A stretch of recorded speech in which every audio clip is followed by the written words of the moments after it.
সম্মানিত হাজিরিন, নিশ্চয় আপনারা জানেন আজ হলো ইসলামী আরবি বর্ষ পঞ্জিকার 10ম মাস মাহে শাওয়ালের 7 তারিখ। আমাদের মাস থেকে ইতিমধ্যে বিদায় নিয়েছে মাহে রমাদান। রমাদান শেষ, তবে আল্লাহ ছিলেন, আছেন, সব সময় থাকবেন। ইবাদতের ইতি ঘটে না যতক্ষণ না পর্যন্ত মৃত্যুর হাত টানি আসে। যতদিন নিঃশ্বাস আছে, যতদিন প্রাণ আছে, ততদিন ইবাদত অব্যাহত রাখতে হবে। রমাদান শেষ হয়েছে তো কি হয়েছে? আল্লাহ তো আছেন, আল্লাহ ছিলেন, আছেন, সব সময় থাকবেন। তার উপাসনা, ইবাদত, বندگی সব সময় চালিয়ে যেতে হবে।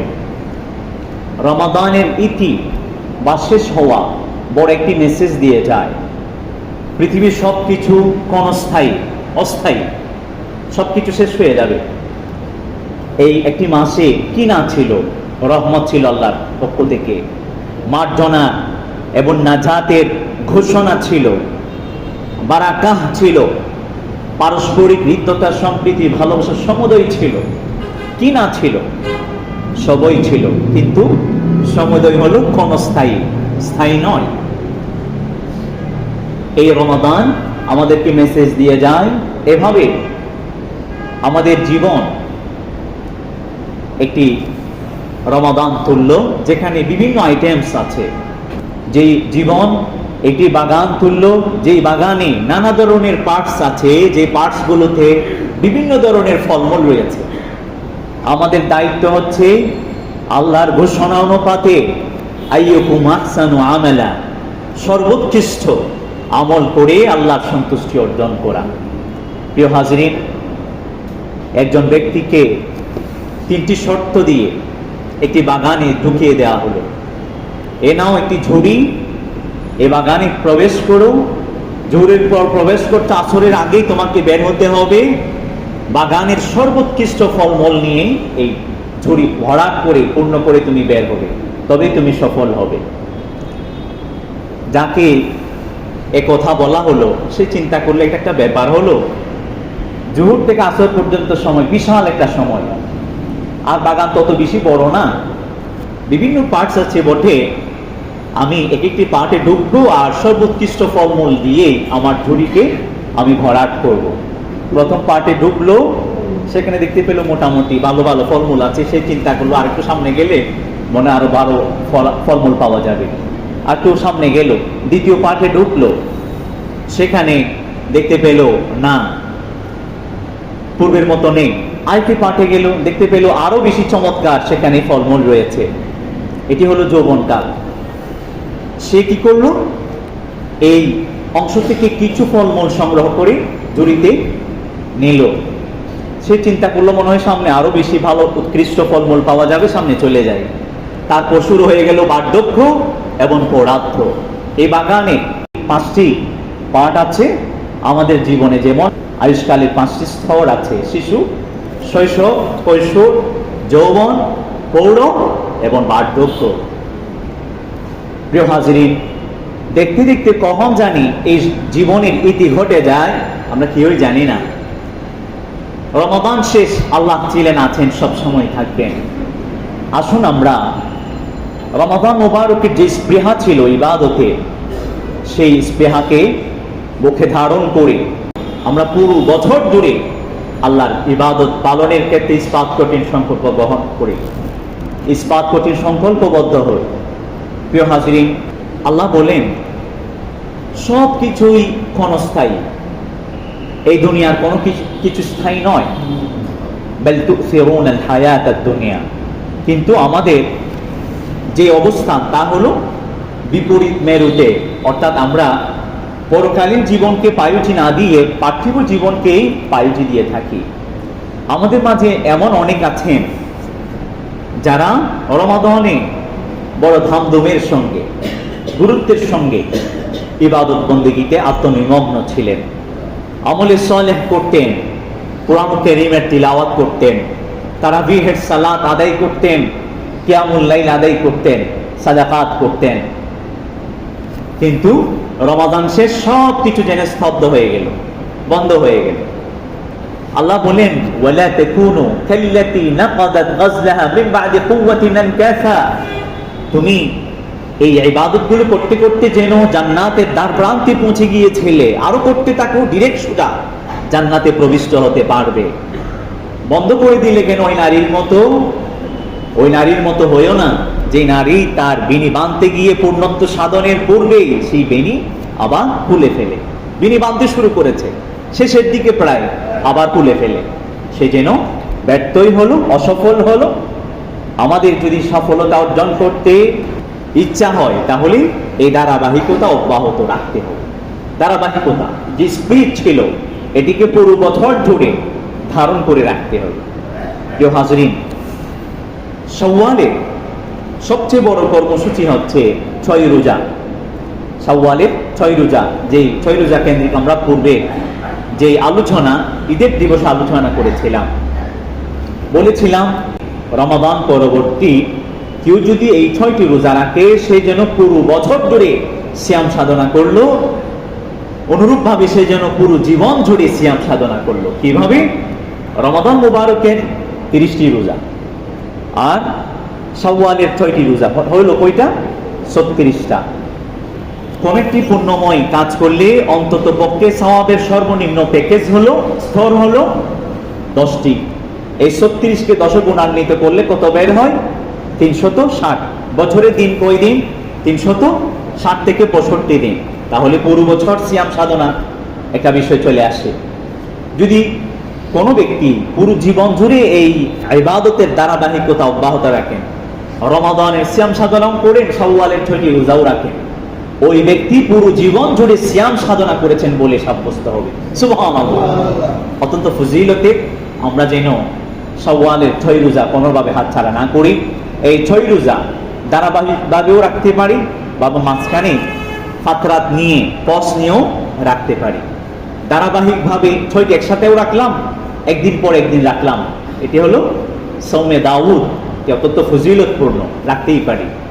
আরেকটি হলো রমাদান পরবর্তী সুন্নাহ হচ্ছে রাসূল সাল্লাল্লাহু আলাইহি ওয়াসাল্লাম সোমবার দিন, বৃহস্পতিবার দিন সিয়াম সাধনা করতেন। এটি একটি সুন্নতের কাজ, সুন্নত সিয়াম সাধনা।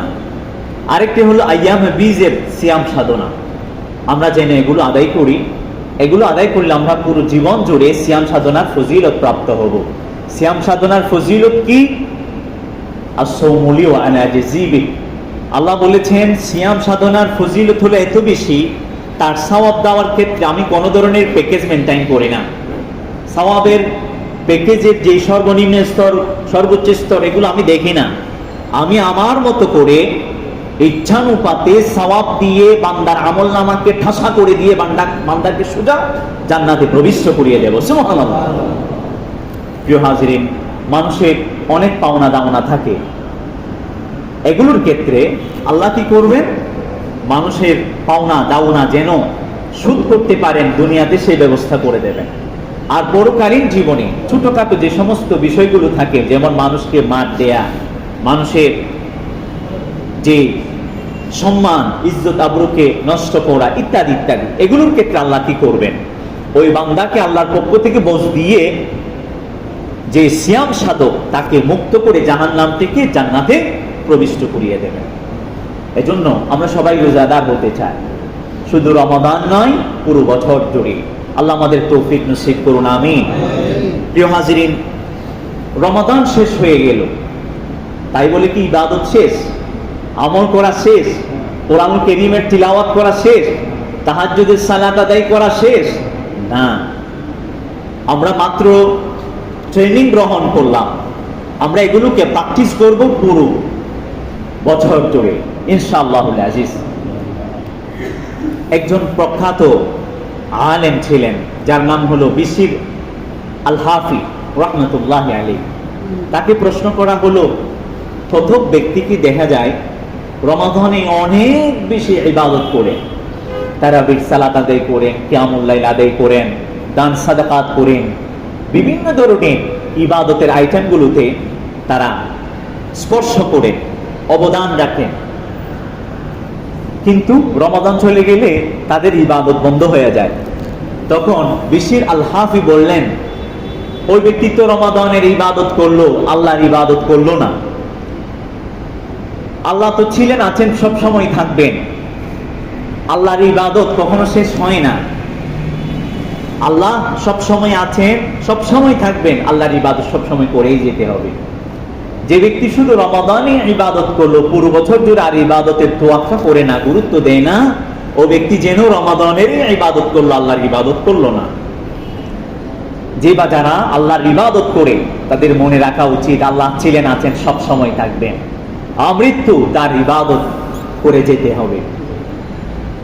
হাসান আল বসরি একজন প্রখ্যাত তাবী, উলিকুল শিরোমণি।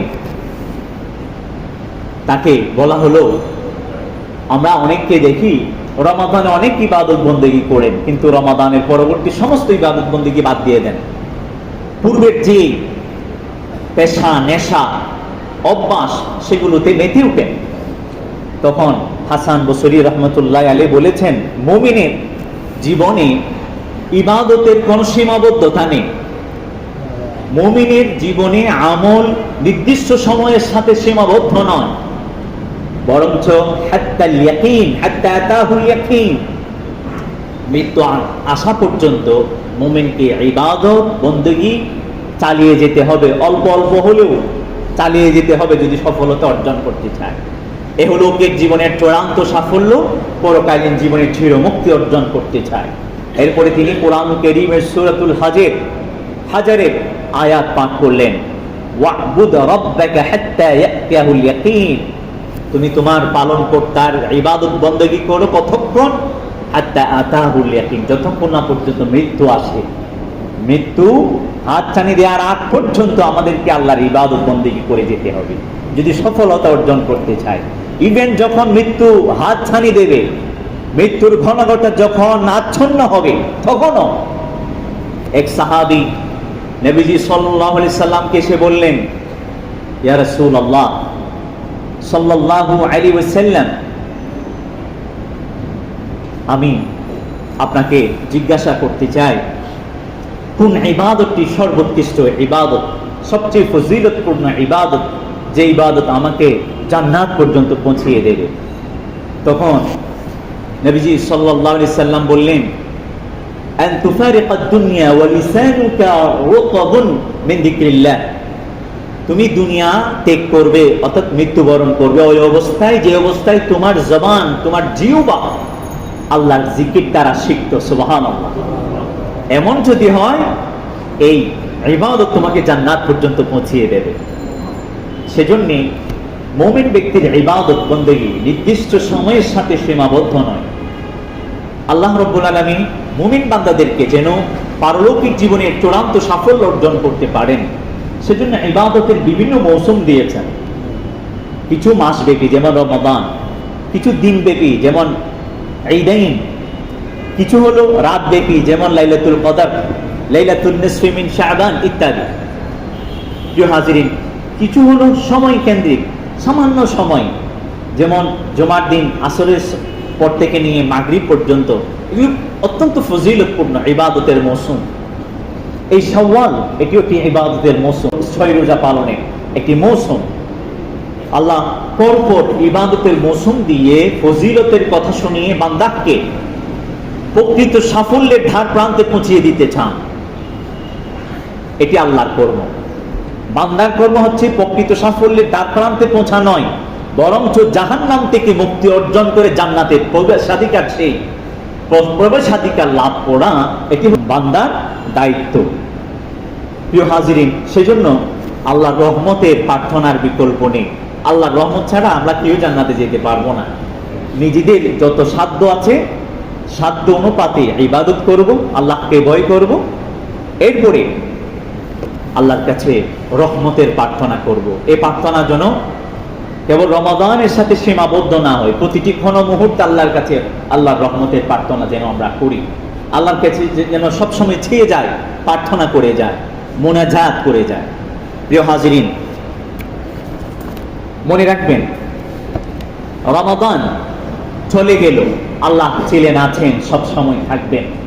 এখন আমাদের করণীয় হচ্ছে এই 6 রোজা পালন সাথে সাথে ইস্তেকামাত অর্জন করা। ইস্তেকামাত, ইস্তেকামাত শব্দের আবেদনিক অর্থ হলো দৃঢ়তা, অবিচলতা।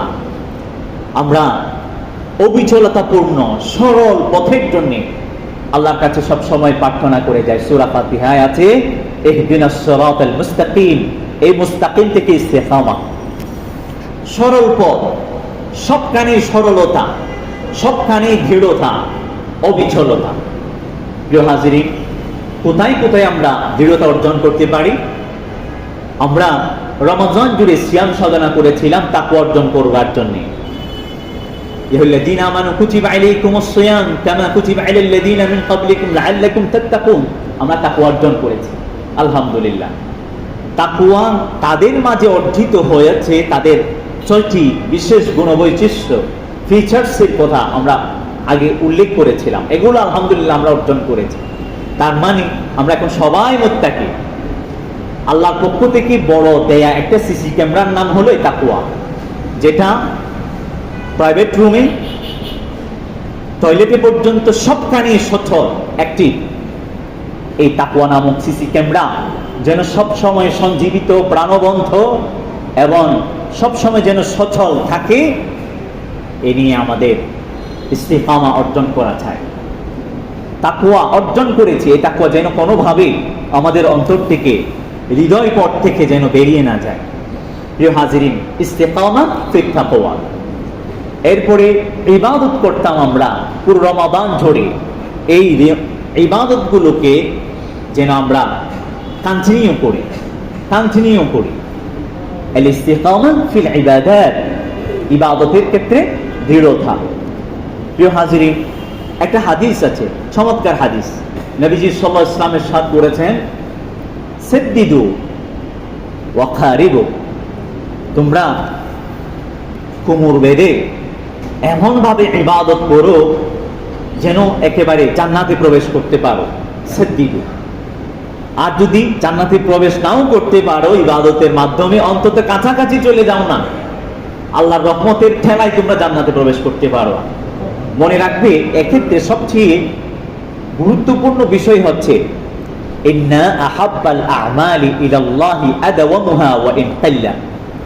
আল্লাহর কাছে সবচেয়ে বেশি প্রিয় আমল হচ্ছে অল্প হলেও ধারাবাহিকভাবে পুণ্যময় কাজগুলো করে যাওয়া। অল্প আমল কিন্তু ধারাবাহিকভাবে করা, কন্টিনিউ করা, সব সময় করতে থাকা। এটা হলে দেখবে দেখতে দেখতে এক সময় তুমিও ইবাদত করতেছো অল্প স্বল্প, মৃত্যু হাজির। এই মৃত্যু হতে দেরি, কবরের বর্জকে জীবনে পদার্পণ করতে দেরি, কবরের সঙ্গে জান্নাতের সঙ্গে কানেক্টিভিটি অন হতে দেরি হবে না। সুবহানাল্লাহ। প্রিয় হাজিরিন, এরপরে নবীজি সাল্লাল্লাহু আলাইহি সাল্লাম বললেন, এই ধারাবাহিকতা কতদিন পর্যন্ত অব্যাহত রাখতে হবে? হাত্তাল মাউত, মৃত্যু পর্যন্ত অল্প স্বল্প আমল করব যেন ধারাবাহিকভাবে করে যায়। এরপরে আল ইস্তিকামা ফি ইতাআতিল্লাহি ওয়া রাসূলিহি, মহব্বতের সাথে আল্লাহ এবং তার রাসূলের আনুগত্য করা। যদি আমরা ঈমানের স্বাদ অর্জন করতে চাই, উপভোগ করতে চাই, তাহলে আমাদেরকে কি করতে হবে?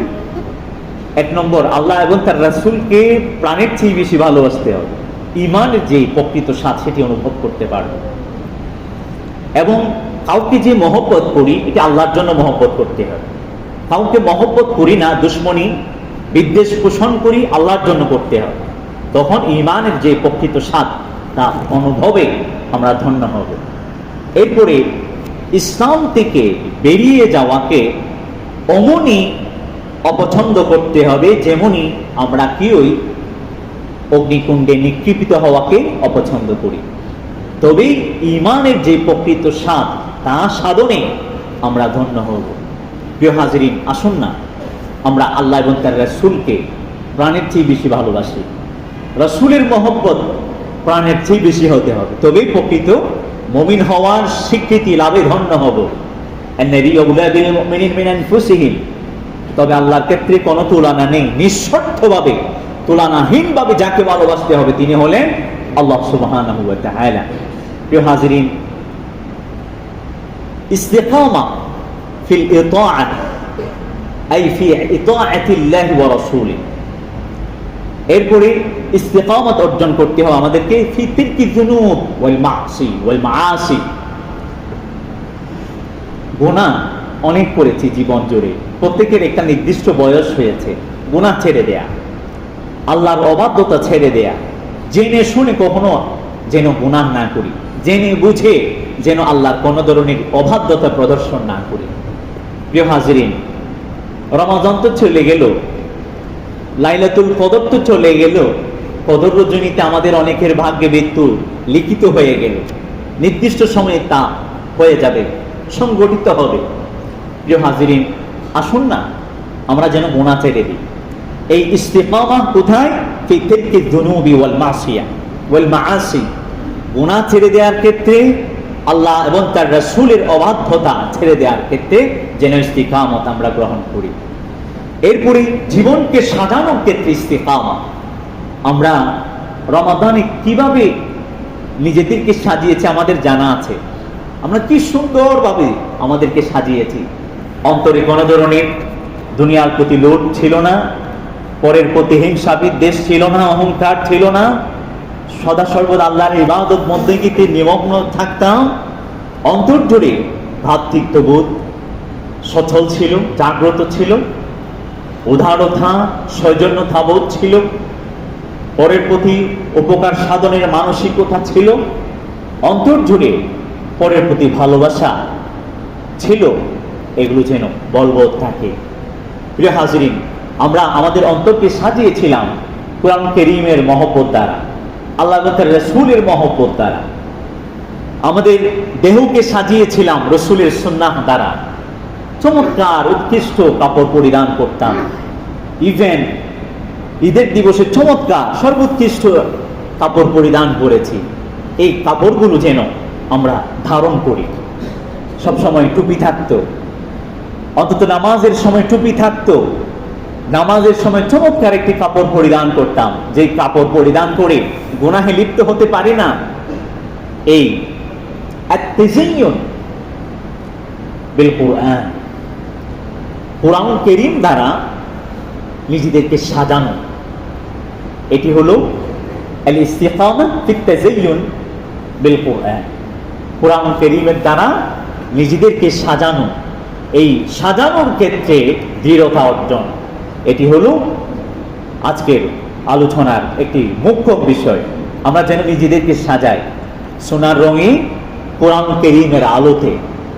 প্রিয় হাজিরিন, আমরা সবাই জানি রাসূল সাল্লাল্লাহু আলাইহি ওয়াসাল্লাম বলেছেন যে তোমরা নিজেদের যে জীবন, পার্থিব জীবন, মৃত্যু আগ পর্যন্ত যে সময়, এটিকে খুব বেশি গুরুত্ব দেবে। কিভাবে গুরুত্ব দেব?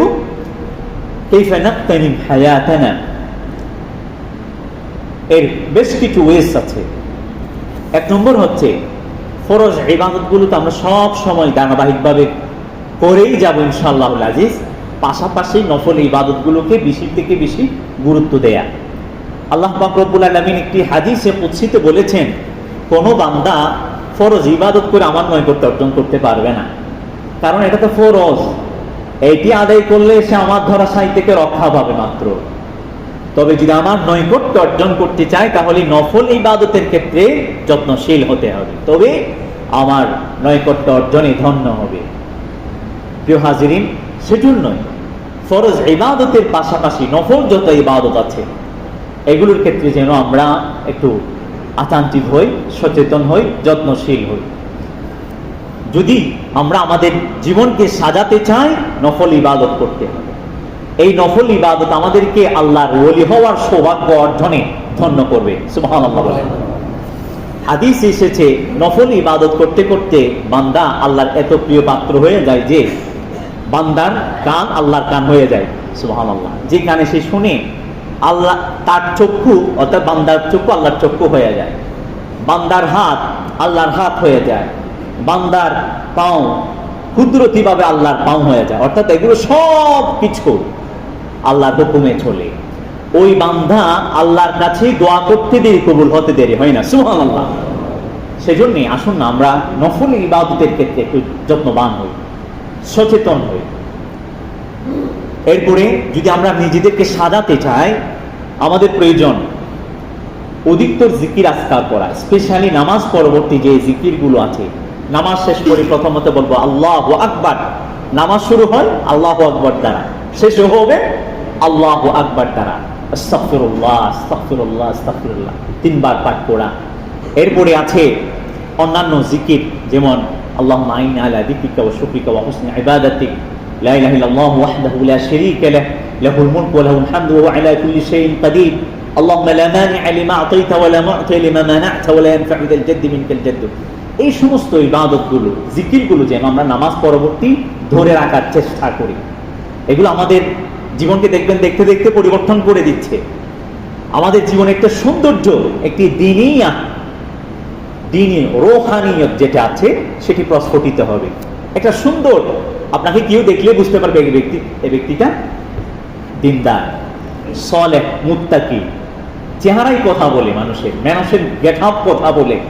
প্রিয় হাজিরিন, এরপরে অল্প স্বল্প যদ্দূর সম্ভব যেন কিছু কিছু ধর্মীয় জ্ঞান অর্জন করি।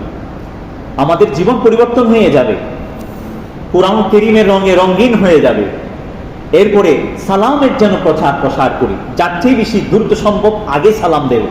আত্মীয়তার বন্ধন যেন অটুট রাখে, যার পক্ষে যদ্দূর সম্ভব মানুষকে আহার্য প্রদানের ক্ষেত্রে, খাওয়ানোর ক্ষেত্রে চেষ্টা করব। খাওয়ার জন্য নয়, খাওয়ানোর জন্য। আমাদের জীবন পরিবর্তন হয়ে যাবে।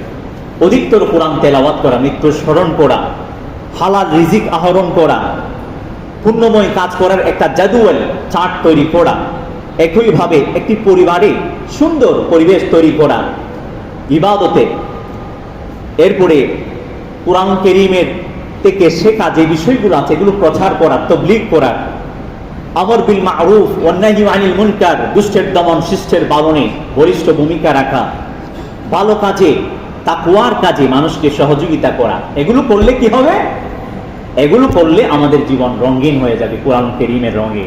আল্লাহ আমাদের সঠিক বোঝার, আমল করার তৌফিক নসিব করুক। আসসালামু আলাইকুম ওয়া রাহমাতুল্লাহি ওয়া বারাকাতুহু।